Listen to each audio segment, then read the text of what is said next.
Living in Arizona, lived here for a long time. People talk about Arizona and say we don't have the seasons. We don't have 4 seasons here, but I think we do.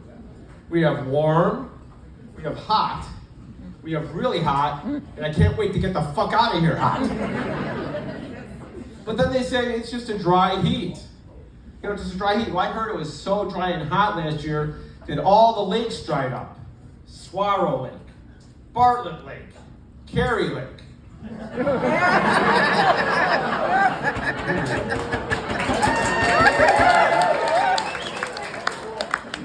But you know, I also found out something about Arizona, that Arizona is the only state that has a law for stupid people. Do you know this? The Arizona stupid motorist law? You know, we have the monsoons, the flash floods, and there's always some idiot that tries to go through and gets stuck, and he has to pay to get saved. Just like the Catholic Church.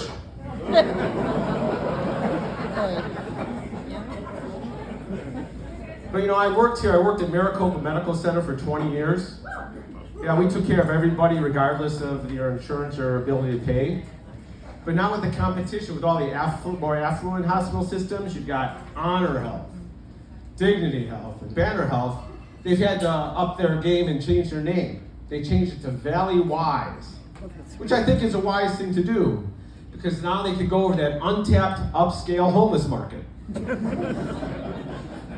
But actually, I am a real doctor. I'm a retired head and neck surgeon. Most people don't know what head and neck surgery is. Basically, I took care of people with throat cancer. Throat cancer, not a very glamorous cancer, not as publicized as breast cancer or lung cancer, but it should be. Because it's one of the few cancers that we know what causes it. So guys, stop eating pussy. Yeah. Munching on that box cunnilingus, #1 cause of throat cancer.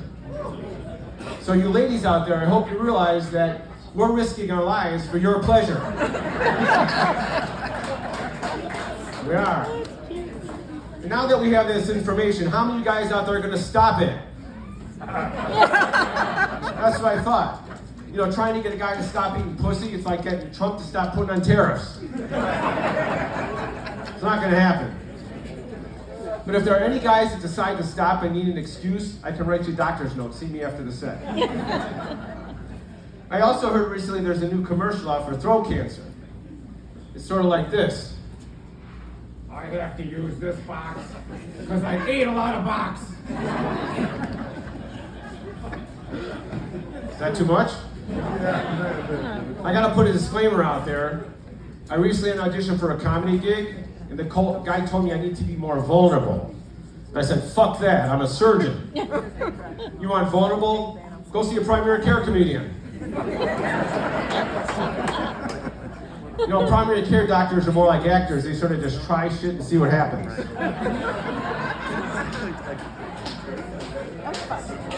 Surgeons are more like stand-ups. We go and we fix it, we get out. Only difference is when a stand-up kills, they get asked back. But I was a head and neck surgeon for like 30 years, and a few years ago I decided I needed something different. I needed a change in my life. So I decided I needed something with less stress and better retirement. So I quit my job here in Phoenix and I moved to LA to be an actor. Yeah, it was a great decision. Now I have more stress and no money for retirement, but I can act like I do. Because I found out the secret to being a successful actor in LA. You have to be one of 3 things. Either you have to be an ex-addict, an ex-alcoholic, or have a traumatic childhood. And to be an A-lister, all 3. Me, when I was 10, I walked into my parents having sex. Yeah. But that trauma, I think, made me the successful actor I am today. Because recently, you can see my hand in a Shark vacuum commercial.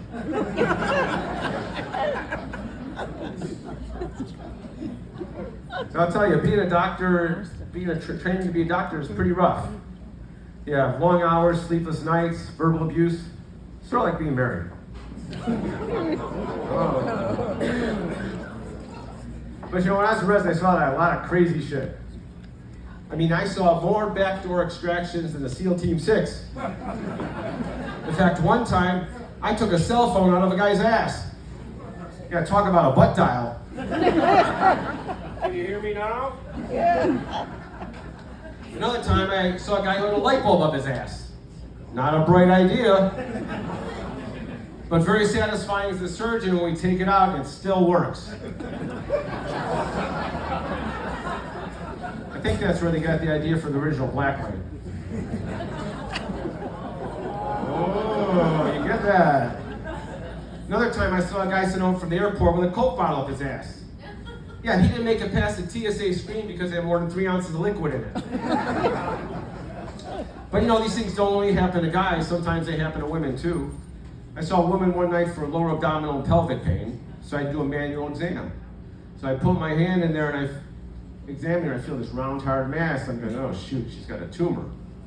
But then it came out in my hand, a Wilson tennis ball. Yeah, her last game ended in douche. I saw another woman went for vaginal bleeding. She thought something was stuck down there. So I had to go take a look. So I have a device called a speculum. I put it in, I take a look, out pops a little glass tube about this big. No, I'm not an expert in that, but it's a crack pipe. Yeah, some guy really did lay his pipe down in there. But I'll tell you, the penis gets guys in trouble. It really does. I saw a guy one night for a penile injury. He said he stuck his dick in a vacuum cleaner. Any of you guys out there have that experience? I'm trying to, you sure? You sure? You? No? You sort of look like it. No, okay. And why would, you know, maybe it's I'm thinking it's a long metal tube, it's got a strong suction on one side, maybe it's like in a blowjob. So I asked him, what's the damage? What's the injury? He pulls down his pants, and the tip of his dick looks like shredded beef. Turns out the vacuum was a shark. But he didn't stick it in that end. You know, you flip the vacuum over, it's got a little blade that runs around. He stuck it in that end.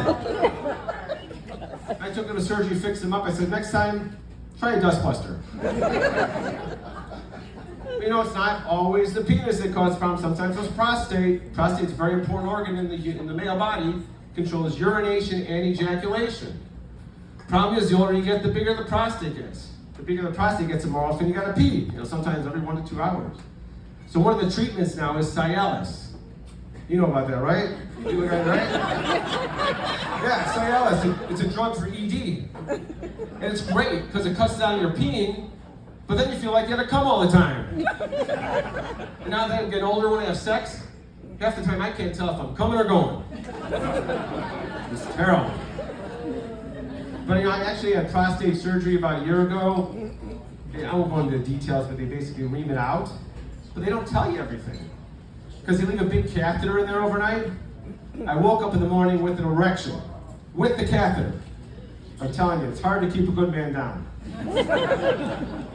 The other thing they don't really talk about is one of the complications is called RE, retrograde ejaculation. That's when you come, it goes inside instead of outside. Yeah, that's my wife's fantasy.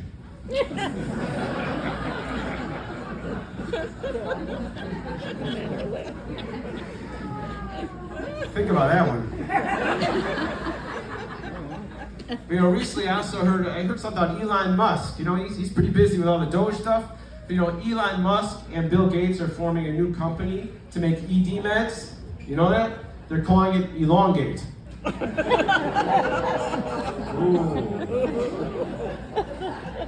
I'll tell you one more quick one. I saw a guy in the emergency room with abdominal pain once. I went in, he thought it was food poisoning.